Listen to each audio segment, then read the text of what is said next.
Rules change when you come to super speedways as far as qualifying. We look at the qualifying format, no group qualifying. So it'll be one-time lap in each round. It's only 2 rounds now, so to advance out of round 1, you have to be in the top 12. So the top 12 will fight for the pole, and that could in turn mean pit selection, which pit stall number 1, not always the best, especially here at Talladega. Yeah, Talladega is one of the unique tracks, probably the only one we run at, that pit stall 1 isn't really the preferred pit stall. You'd rather be at 17, the first opening. Basically, pit stall 1, you pit here so much under green, you're not at speed when you get back on the racetrack. So you would rather have a little bit of a rolling start to get back onto the racetrack. That's why you pick pit stall 17 right behind the opening. As Travis Quapple goes out onto the track, Jeff, is there a strategy? This is a racetrack. I know that you said yesterday during practice you hold it wide open and you try to hold your line, but is there a strategy of getting up to speed? Because you only have 1 lap, you can't screw that one up. Is there a strategy to go high through 3 and 4? We saw Travis Quapple, as soon as he got on the racetrack, he just went as high as he could. So what Travis is doing right now, and what every driver will do, is just try to make the track as long as they can make it coming to get to the green.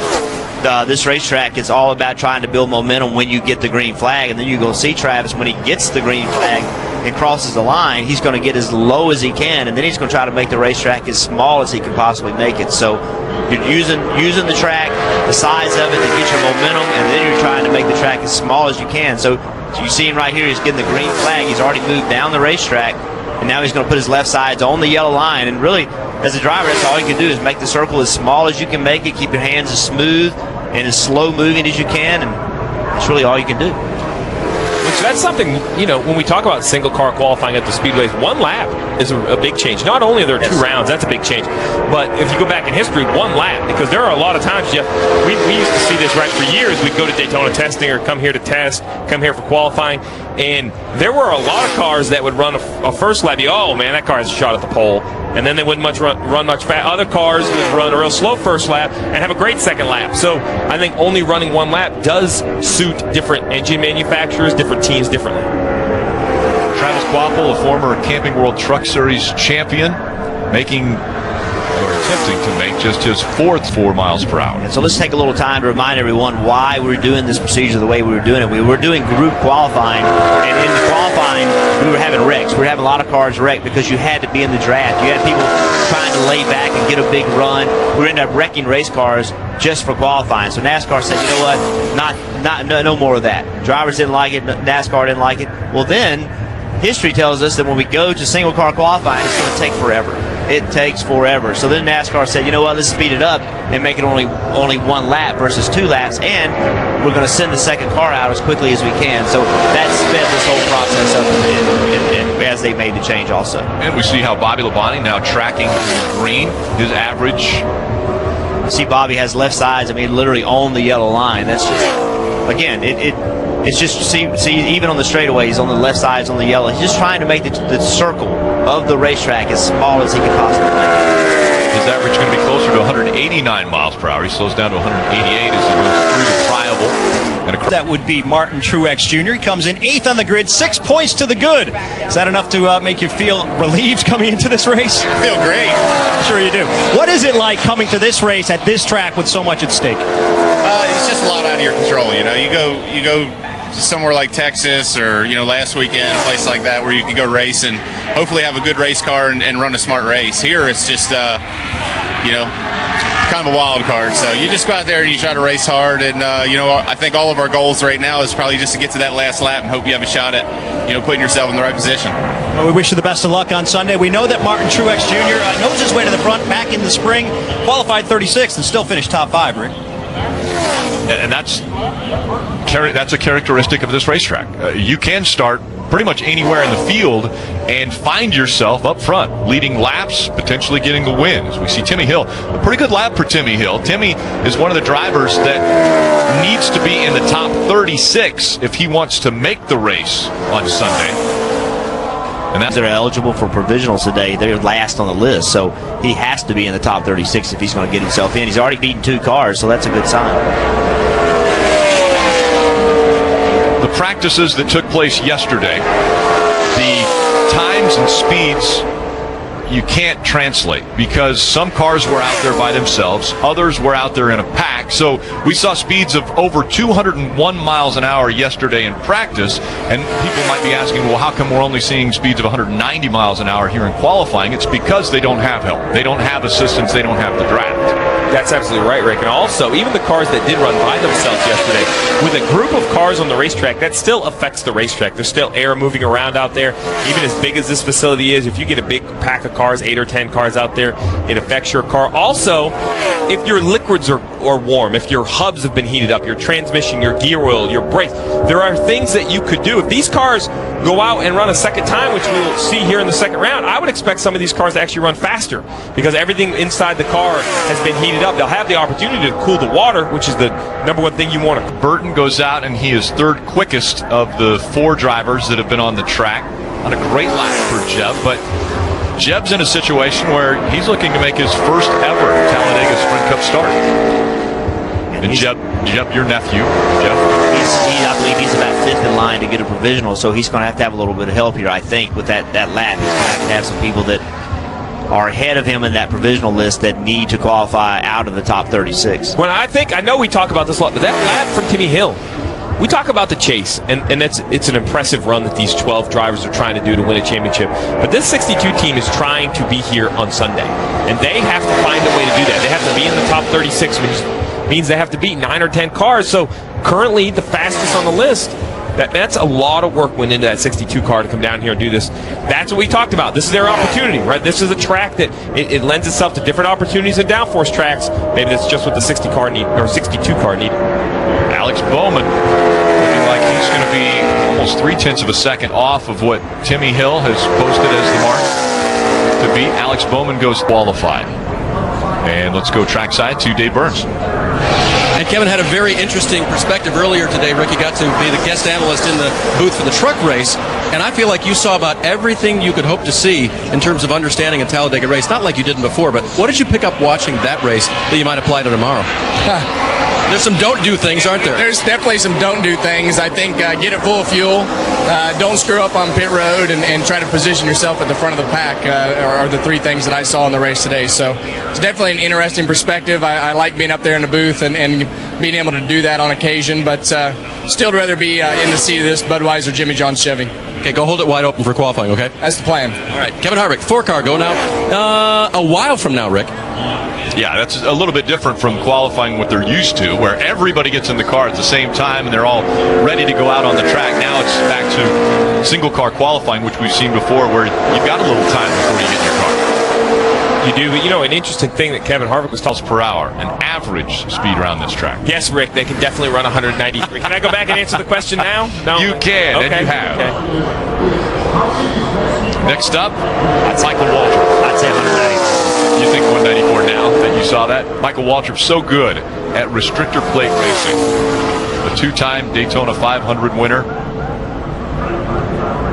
Michael has won here before, back in 2003.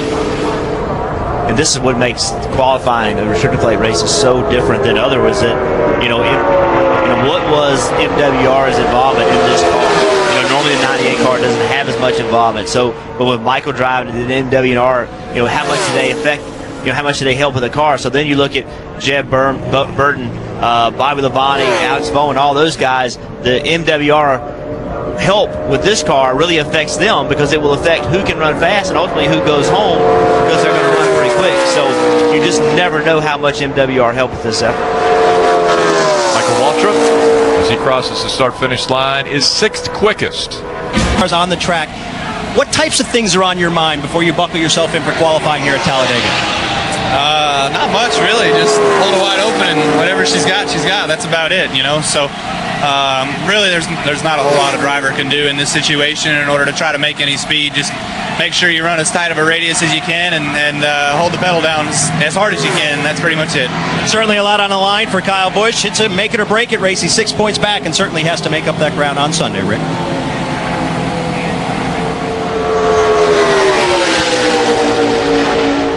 And we pointed out the fact that Martin Truex Jr. went below the double yellow line, and normally it's been in racing. You can't advance your position. You can't go below the double yellow line. In qualifying, the drivers were told they were not allowed to go below the double yellow line, so Martin Truex Jr.'s time is going to be disallowed. So he was third quickest in this qualifying session. That's going to drop him out of that top 12. We talked about it when we started the show. The qualifying efforts today could greatly, and just make the track as small as they can. That also affects. Martin wasn't supposed to. Well, that also affects who's going to make the race. That's for this lap right here of Landon Castle. It's a very important lap because to make the race, these cars that are outside the top 36 have to beat 9 cars. Well, Michael McDowell, currently in 5th in the 95 car, he's in the race. The 26 of J.J. Yaley, he's in the race. Timmy Hill is looking for help right now. Timmy Hill is needing to beat one more car to try to make it. So this race to make the field is really heating up. So if Landon Castle doesn't finish in front of Timmy Hill, that puts Timmy Hill in the show? Is that? Well, we don't know the numbers that we're looking at. I mean, as far as Timmy Hill needs to beat 9 drivers. And we know Martin Truex is Martin Truex now last. Has dropped down.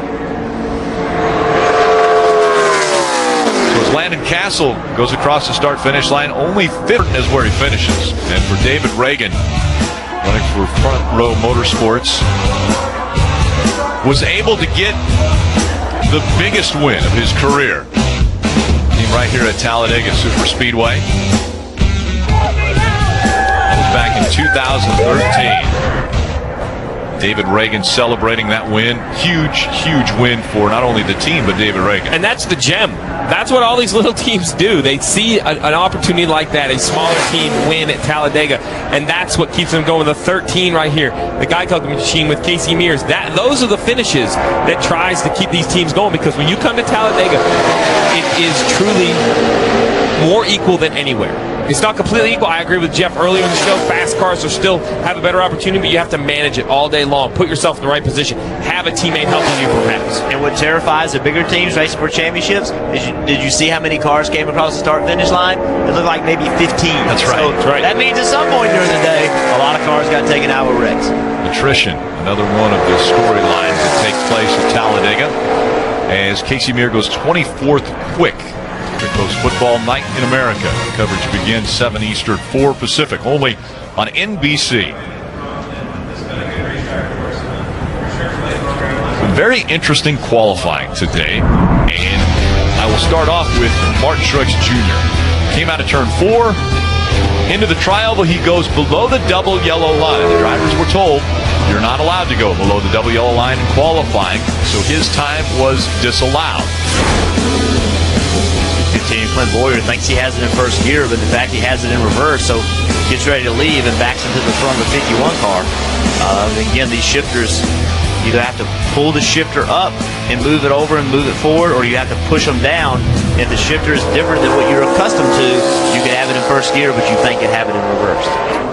So now, the 51, on a weird qualifying day, Justin Allgaier will take to the track as the final car in round 1 of qualifying. He wants to make it into the top 12 to advance into round 2, which will be the final round of qualifying. All the way around the top of the track, Justin Allgaier out of Riverton, Illinois. ARCA Series champion.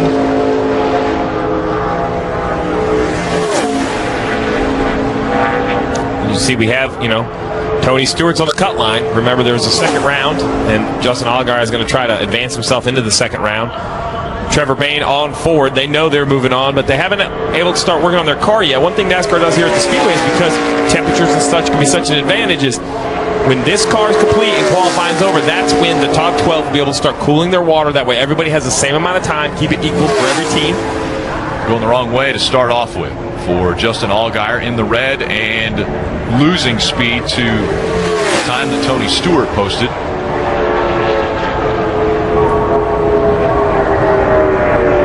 So Allgaier, who's locked into the race based upon points, owner points, and where they stand, will be in the race. But as things continue, we know that he's not going to be in the top 12. Now, at the end of this qualifying session, they're going to I'm sure, work a little bit harder on the front end of that car, which received some damage when Clint Boyer backed into them before he went onto the track. Well, you got to be careful. This is an impound race. Well, and right? this is an impound race. So really, it's to NASCAR's discretion. NASCAR is going to have to look at this. Steve Addington, the crew chief, and NASCAR will have to look at this 51 car and determine what damage there is or isn't.